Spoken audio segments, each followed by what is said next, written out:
Hello students, welcome to my YouTube channel Vidhi education. आज के इस वीडियो में हम लर्निंग आउटकम्स आधारित लर्निंग गैप सामग्री के अंतर्गत ब्रिज कोर्स कक्षा 7वीं विषय सामाजिक विज्ञान के लिए यह वीडियो देखेंगे। इस वीडियो के अंतर्गत हम विषय सामाजिक विज्ञान का चैप्टर 6 अशोक एक अनोखा सम्राट जिसने युद्ध का त्याग किया चैप्टर को समझेंगे और साथ ही इस चैप्टर से संबंधित अभ्यास वर्कशीट को भी हल करेंगे।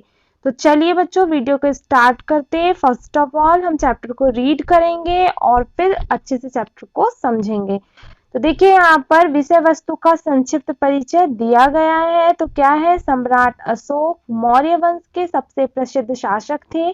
वह ऐसे पहले शासक थे जिन्होंने अभिलेखों द्वारा जनता तक संदेश पहुंचाने की कोशिश की। उनके संदेश कई संदर्भों और पत्थरों पर उत्कीर्ण किए गए। अशोक के ज्यादातर अभिलेख प्राकृत भाषा और ब्राह्मी लिपि में है। अशोक जिस साम्राज्य पर शासन करते थे उसकी स्थापना उनके दादा चंद्रगुप्त मौर्य ने की थी। साम्राज्य में बहुत से नगर थे। साम्राज्य की राजधानी पाटलिपुत्र को बनाया गया था।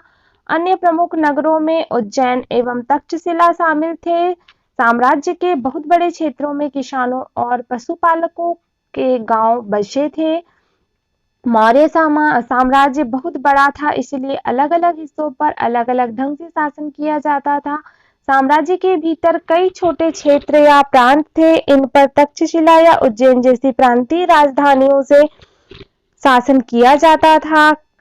कलिंग तटवर्ती उड़ीसा का प्राचीन नाम है। अशोक ने कलिंग को जीतने के लिए एक युद्ध लड़ा, लेकिन युद्ध जनित हिंसा और खून खराबा देकर उन्हें युद्ध से वितृष्णा अर्थात घृणा हो गई। उन्होंने निर्णय लिया कि भविष्य में कभी युद्ध नहीं करेंगे। अशोक के धर्म में किसी देवता की पूजा अथवा किसी कर्मकांड की आवश्यकता नहीं थी। उन्हें लगता था कि जैसे कि अपने बच्चों को अच्छे व्यवहार की शिक्षा देते हैं, वैसे ही यह उनका कर्तव्य था कि अपनी प्रजा को निर्देश दें। उन्होंने देखा उनके साम्राज्य में जाति धर्म के आधार पर भेदभाव था। जानवरों की बलि दी जाती थी। दासों और नौकरों के साथ क्रूर व्यवहार किया जाता था। परिवार व पड़ोसियों में बहुत लड़ाई झगड़े होते थे। उन्होंने महसूस किया कि इन समस्याओं का निदान उनका कर्तव्य है। इसलिए उन्होंने धम्म महामात नाम के अधिकारियों की नियुक्ति की, जो जगह जगह जाकर धर्म की शिक्षा देते थे। फिर अगला, सम्राट अशोक द्वारा जनता के कल्याण हेतु अनेक सड़कें बनवाई गई, कुएं खुदवाए और विश्राम गृह बनाए। शिलाओं स्तंभों पर संदेश खुदवाए गए। तो देखा स्टूडेंट्स, हमने पढ़ा इस चैप्टर को। अब अभ्यास हेतु वर्कशीट दी गई है, इसे सॉल्व करते हैं। पहला प्रश्न है, मौर्य साम्राज्य के संस्थापक कौन थे? तो उत्तर हो जाएगा चंद्रगुप्त मौर्य। फिर दूसरा प्रश्न है, सम्राट अशोक द्वारा प्रजा की भलाई के लिए क्या क्या कार्य किए गए? तो उत्तर हो जाएगा, उन्होंने जन कल्याण हेतु विश्राम गृह बनवाए, सड़कें बनवाई, कुएं खुदवाए इत्यादि कार्य किए गए। फिर है अगला, किस घटना के कारण सम्राट अशोक द्वारा युद्ध का त्याग कर दिया गया? तो उत्तर हो जाएगा, कलिंग युद्ध में हिंसा खून खराबा देखकर उन्हें युद्ध से घृणा हो गई एवं उन्होंने युद्ध न करने का निश्चय किया। फिर है अगला प्रश्न नंबर 4, सम्राट अशोक द्वारा समाज में किस प्रकार की स्थिति का अनुभव किया गया था? तो उन्होंने देखा समाज में जाति धर्म के नाम पर भेदभाव था। जानवरों की बलि चढ़ाई जाती थी। नौकरों का शोषण होता था। इन सब का निदान करना उन्होंने अपना कर्तव्य समझा। फिर अगला प्रश्न है बच्चों, प्रश्न नंबर 5 है, दिए गए स्थान नगर वर्तमान भारत के किस राज्य में आते हैं? तो आपको लिखना है यहाँ पर। तो देखिए, नगर तालिका बनी हुई है जिसमें क्रमांक दिया गया है, नगर या स्थल दिए गए हैं और राज्य का नाम दिया गया है। तो पहला है सारनाथ। सारनाथ कहाँ पर स्थित है? उत्तर प्रदेश में। फिर सांची कहाँ है? मध्य प्रदेश में। कलिंग उड़ीसा में स्थित है। पाटलिपुत्र कहाँ है? बिहार में। लुम्बिनी कहाँ है स्टूडेंट्स? नेपाल में है वर्तमान समय में। फिर है उज्जैन। उज्जैन कहाँ पर स्थित है? मध्य प्रदेश में। कौशाम्बी कहाँ पर स्थित है? उत्तर प्रदेश में। और ब्रह्मगिरी कर्नाटक में स्थित है। फिर है इलाहाबाद। इलाहाबाद उत्तर प्रदेश में स्थित है और गिरनार गुजरात में स्थित है। तो इस प्रकार से आप इस तालिका को भर लेंगे। फिर है अगला प्रोजेक्ट कार्य। तो प्रोजेक्ट कार्य देखेंगे स्टूडेंट्स, यहाँ पर चित्र दिया गया है, तो ऊपर दिए गए चित्रों को देखकर उनके बारे में विवरण लिखिए और दिए गए चित्रों को समझने के लिए इतिहास पाठ्य पुस्तक के पृष्ठ 72 व 74 को पढ़ें। तो आप यहाँ पर इतिहास की पुस्तक के पाठ्य पुस्तक के जो है पृष्ठ 72-74 को पढ़ के इस चित्र का विवरण दे सकते हैं।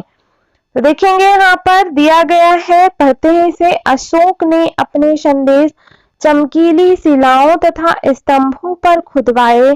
स्तंभों के शीर्ष पर हाथी, सांड या सिंह की प्रतिमा बनाई गई थी। सारनाथ के स्तंभ पर 4 सिंहों की आकृति बनी हुई है। ये स्तंभ आज भी देखे जा सकते हैं। इस काल में कई स्तूप, स्तंभ तथा भिक्षुओं के रहने के लिए पर्वतों को काटकर गुफाएं बनवाई गई।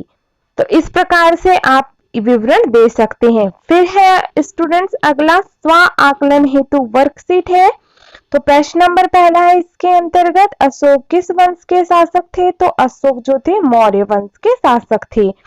फिर दूसरा प्रश्न है, अशोक के अभिलेख ज्यादातर किस लिपि में है? तो उत्तर हो जाएगा प्राकृत भाषा और ब्राह्मी लिपि में है। फिर अगला प्रश्न है, उड़ीसा का प्राचीन नाम क्या था? तो उत्तर हो जाएगा कलिंग। फिर है अगला, अशोक ने किस माध्यम से जनता तक संदेश पहुंचाने की कोशिश की? तो इसका उत्तर आप इस प्रकार से लिखेंगे, उन्होंने धम्म महामात्य के अधिकारी की नियुक्ति की जो जगह जगह पर जाकर धम्म की शिक्षा देते थे। फिर है अगला प्रश्न, आज युद्ध का असर जनसाधारण पर किस तरह पड़ता है? तो इसका उत्तर आप इस प्रकार से लिखेंगे, आज युद्ध का असर जनसाधारण पर बहुत ही प्रतिकूल होता है। जनसाधारण अस्त व्यस्त हो जाता है। लोग युद्ध के कारण घर छोड़ने के लिए मजबूर हो जाते हैं। युद्ध में कई लोग मारे जाते हैं। लोगों की आर्थिक स्थिति अस्थिर हो जाती है युद्ध के कारण। तो इस प्रकार से आप इस प्रश्न का उत्तर दे देंगे। तो देखा स्टूडेंट्स, इस प्रकार से कक्षा 7वीं सामाजिक विज्ञान का अध्याय 6 अशोक एक अनोखा सम्राट जिसने युद्ध का त्याग किया को समझा, इस चैप्टर को समझा और साथ ही इस चैप्टर से संबंधित अभ्यास वर्कशीट को भी हल किया। आई होप आपके लिए यह वीडियो हेल्पफुल रहा होगा। अगर आपको वीडियो अच्छा लगा हो तो वीडियो को लाइक करिए, अपने फ्रेंड्स के साथ इस वीडियो को अधिक से अधिक शेयर करिए और साथ ही इसी प्रकार के अन्य वीडियो देखने के लिए आप इस वीडियो के डिस्क्रिप्शन बॉक्स में जा करके उन वीडियोस की लिंक को प्राप्त कर सकते हैं, साथ ही प्लेलिस्ट को भी देख सकते हैं। तो thank you for watching my video. मिलते हैं नेक्स्ट वीडियो में।